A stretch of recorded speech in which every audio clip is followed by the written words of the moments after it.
വിശുദ്ധ മത്തായി എഴുതിയ സുവിശേഷം 22-ാം അധ്യായം 41 മുതൽ 46 വരെയുള്ള വചനങ്ങൾ.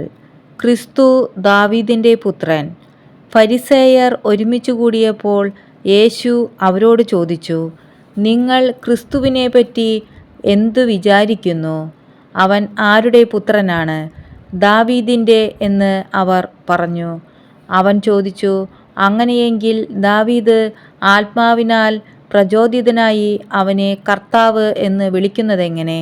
അവൻ പറയുന്നു, കർത്താവിൻ്റെ കർത്താവിനോട് അരുളി ചെയ്തു, ഞാൻ നിന്റെ ശത്രുക്കളെ നിന്റെ പാദങ്ങൾക്ക് കീഴിലാക്കുവോളം നീ എൻ്റെ വലതുഭാഗത്ത് ഉപവിഷ്ടനാവുക.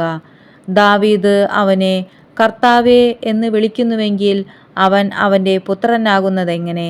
അവനോട് ഉത്തരമായി ഒരു വാക്കുപോലും പറയാൻ ആർക്കും കഴിഞ്ഞില്ല.